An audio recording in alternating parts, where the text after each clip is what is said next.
I stand here as a salesman or an evangelist. I'm supposed to share my love and passion for words, for language. Something I sent to Emmanuel, I said this talk aims to be a passionate pitch for language, for words, for being able to communicate. I stand here as an evangelist of language. Technology still hasn't found a way to circumvent the use of words. I doubt it will. Many years ago, the Caribbean poet Derek Walcott said, to change your life, to change your language, you must change your life. That is the starting point of my short talk this evening. I want to flip that. And I want to say, to change your life, you must change your language. And I'm sure it's something we're all familiar with. It's what motivational speakers will say. If you change your language, they talk about positive thinking and all that. I'm not here to talk about positive thinking. I'm here to share something about the power of words. Imagine a world without words. Imagine a TEDx talk without words.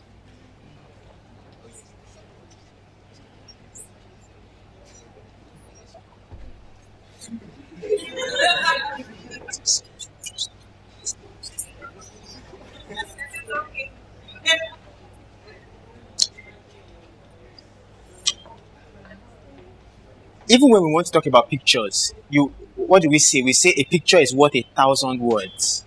Words are still the currency with which we measure the impact of pictures. We talk about kisses and say that kisses were designed to make speech superfluous. Still, we're talking about words. It fascinates me that in the English language, all of the words, all of the beauty of the words that we use are built on 26 alphabets. The same 26 alphabets that all of us have access to. It's those same 26 alphabets that Shakespeare and Soyinka built their beautiful body of work on. I'm not sure that technology will ever be able to render words useless or impotent. I tweet a lot, as some of you might know.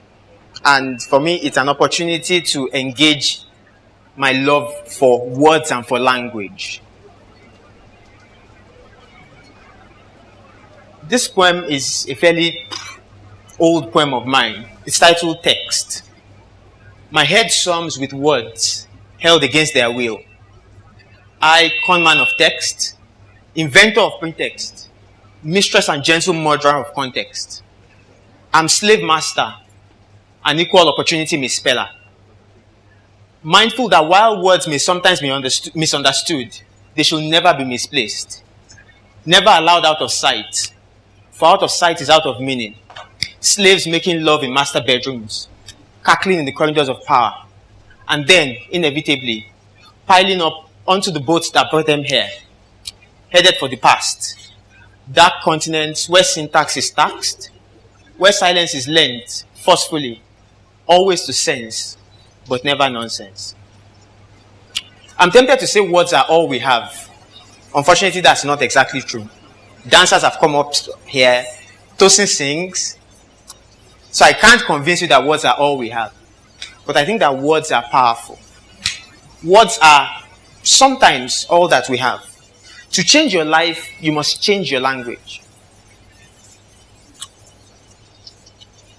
If you've ever fallen in love with words, the way I think or I like to think I have, I know how much power suddenly stumbling on new vocabulary, how powerful it can be.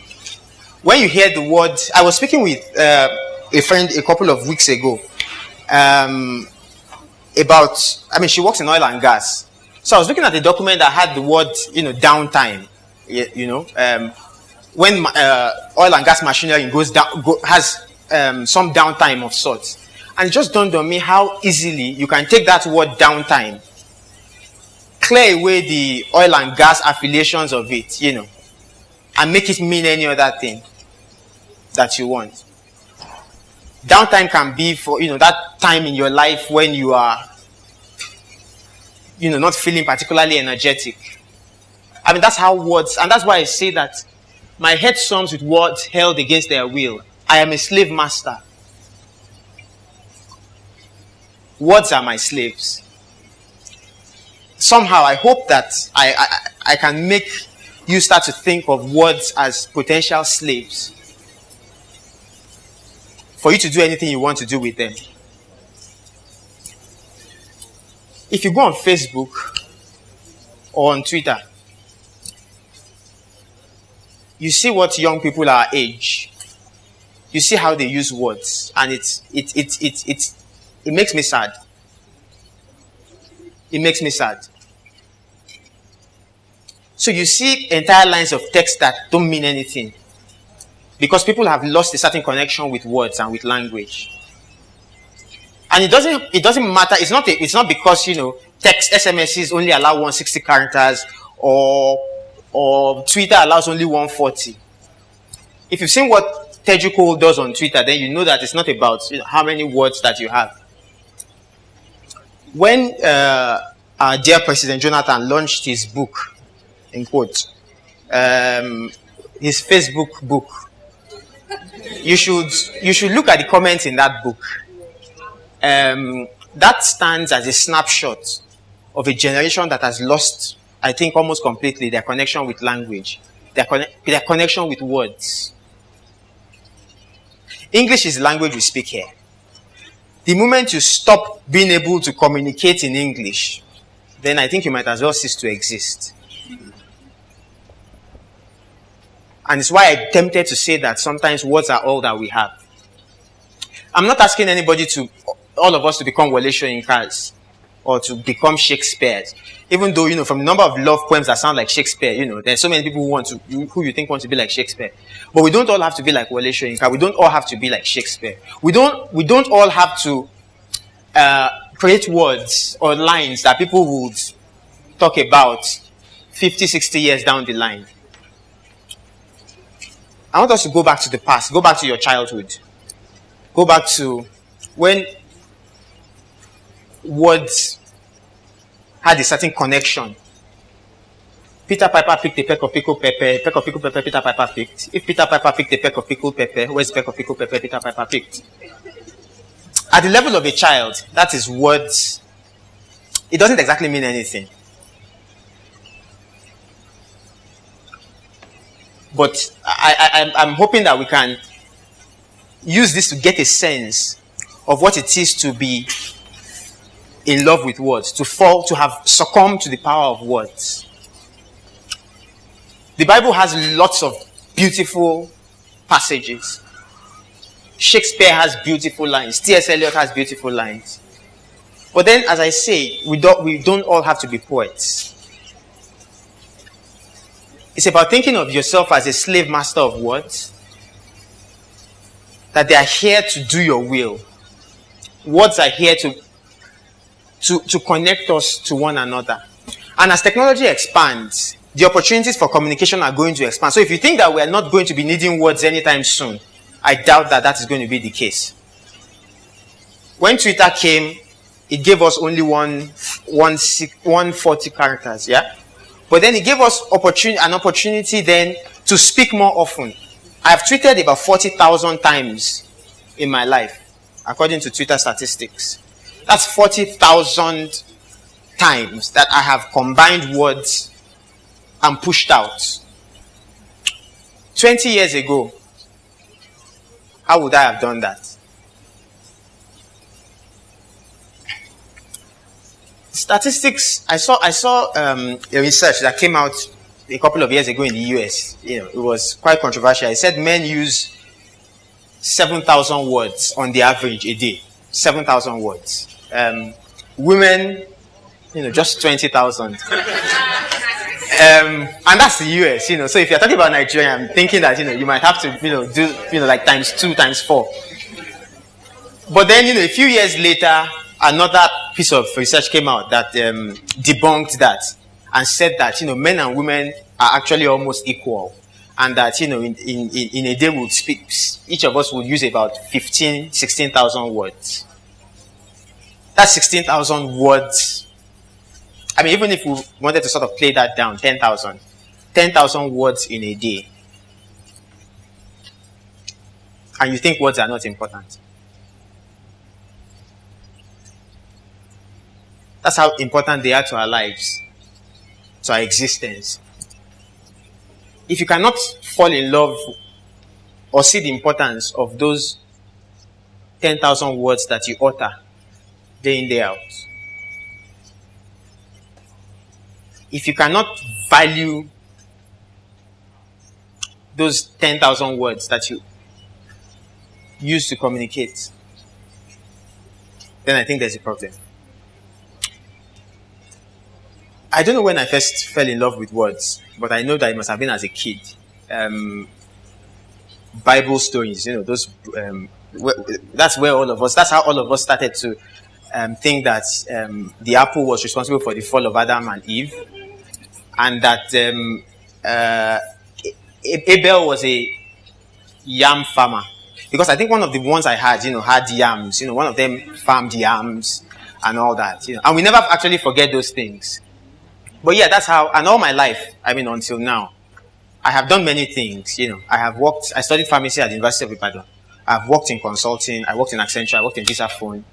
I've worked as a journalist, I manage arts events. But the one thing that has been constant in all of my life has been the fact that I think that words are a lot more important. Language is a lot more important than we sometimes take it to be. And I think that to change your life, you actually must change your language. You must expand your language, expand your shores. When last did you pick up a dictionary, just to see what that unfamiliar word that you have used confidently for the last 10 years, what exactly it means? And we know how playful the English language can be. Advice is a verb, advice is a noun, it's just a C and an S. A compliment is not the same as to compliment. I think the English language has the largest vocabulary in the world. It's the largest language in terms of the number of words and the number of options and the number of confusions possible within the language.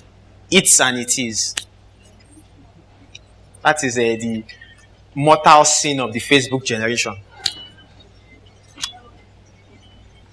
Eventually it boils down to little things like that. Well, maybe they don't matter. Maybe I'm just being, as I said, I'm an evangelist, I'm a salesperson. I'm here to sell. I don't care, whether I want to pass my passion on to you. So maybe they don't matter. Maybe it doesn't matter much, if you give somebody a compliment as opposed to a compliment. Idea is need.